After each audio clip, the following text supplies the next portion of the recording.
Portland, Oregon, or Vancouver, Washington? Which city should you live in and why? If you're new to this channel, welcome. I'm Jamie Mushaw with Jamie Mushaw Real Estate. This is where we talk about all things Portland metro area and Southwest Washington, including Vancouver, Camas, Battleground, and other surrounding cities. So why should you move to Vancouver, Washington, or Portland, Oregon? First, let's figure out where Vancouver, Washington is. If you don't know, there is a Vancouver in Washington that's separate from Vancouver, Canada.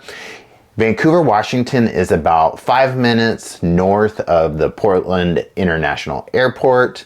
And if you are driving from Washington State to get into Portland, Oregon, you have to drive through Vancouver via I-5 or 205 in order to get to it. So some people that live here locally see Vancouver as a suburb, even though it's its own thriving community and city.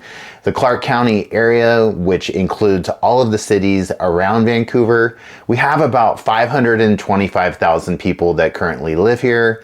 In the Portland metro area, there's about 2.245 million people. So one of the first things that you're probably going to decide on whether you're going to live in Portland or Vancouver is the affordability of housing. So the median home sales price in Vancouver has been about $509,000, and that was for January of 2025, and that's about a 3.9% increase from the previous year. In Portland, the median home sales price is around $540,000, which is about a 3.2% increase from the previous year as well. The one key thing that you need to know about when you're purchasing a home in Portland or Vancouver is that property taxes are different on both sides of the river. So in Portland, there's two main counties, Multnomah and Washington County. In Multnomah County, the taxes are significantly higher than they are in Washington County.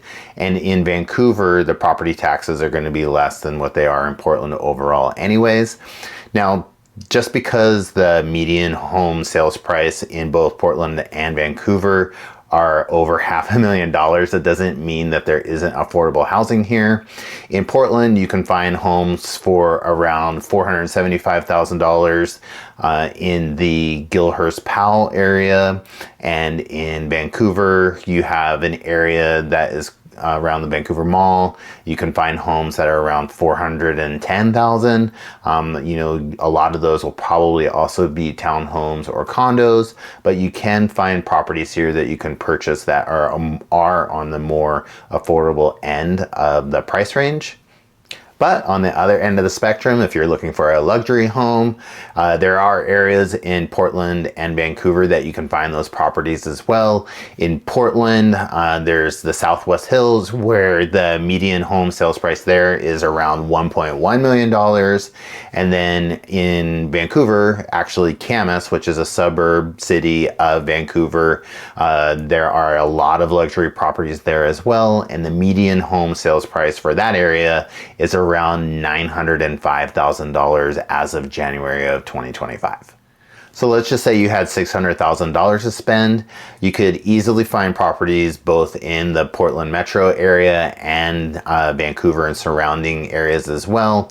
In Portland, you could probably expect around a 3-bedroom home, depending on area, anywhere from 1,300 square feet all the way up to maybe 2,000, 2,200 square feet.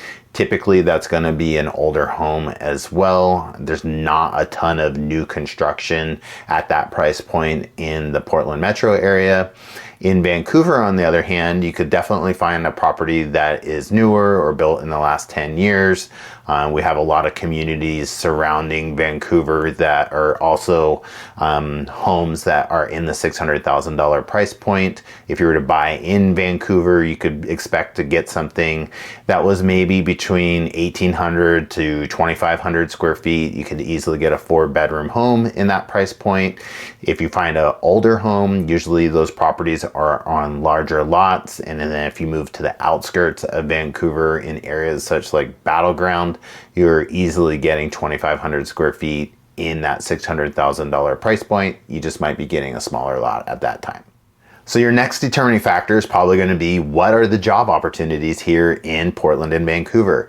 Well, since Portland is a major city, there's a lot of job opportunities here. We have a lot of companies that are headquartered here. You have Intel, you have Nike, which is in Beaverton, just outside of Portland.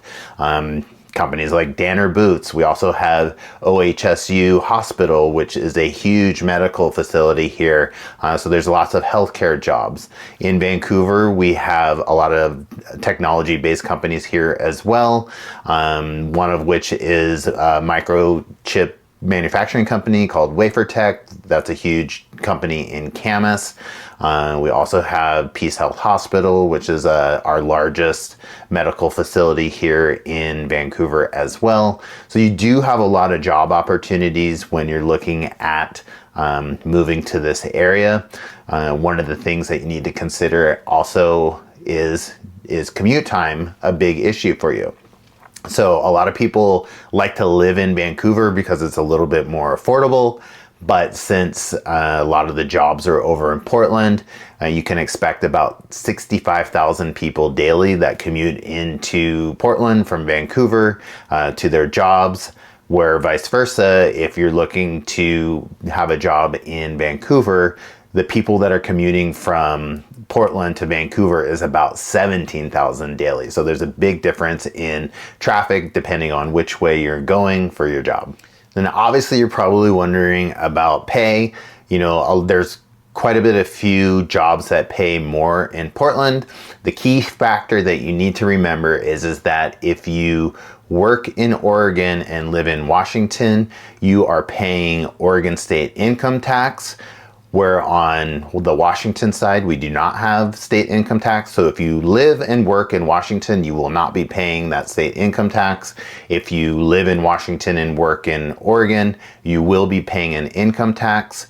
The one nice benefit of living in Washington and having Oregon right next to you is that if you want to do major shopping, there's no state sales tax on that side. One thing that Washington has that Oregon doesn't is that if you go to sell a property that you own here in Washington, no matter what property is, if it's a rental, if it's your owner-occupied property, you pay a 1.78% excise tax, and that's kind of how Washington makes up for not having that income tax, where if you sell a property in Oregon, you do not have that 1.78% excise tax. So the one other factor in regards to commuting that you might want to think about is that the public transportation that goes from Vancouver to Portland and Portland to Vancouver is really limited to a busing system. If you're in Portland and you live in Portland, they have the Max train, which runs from one end of the town all the way out into the Beaverton and Hillsborough area, which is about, if you were driving, could take you anywhere from 20 to 40 minutes depending on traffic. If you live and work in Vancouver, commuting is quite a bit lighter because obviously Vancouver is not as big as Portland is. So typically if people are commuting in Vancouver, they're just either driving or they are taking the bus somewhere within town. Do you love urban or suburban homes? Because if you're an urban type of person, then you definitely want to consider Portland more. There's a lot of neighborhoods that are more walkable with local restaurants and shops and just coffee shops and everything available right there within each neighborhood in Portland. A lot of those type of neighborhoods are going to be somewhere to the west side of the 205 freeway and into downtown Portland.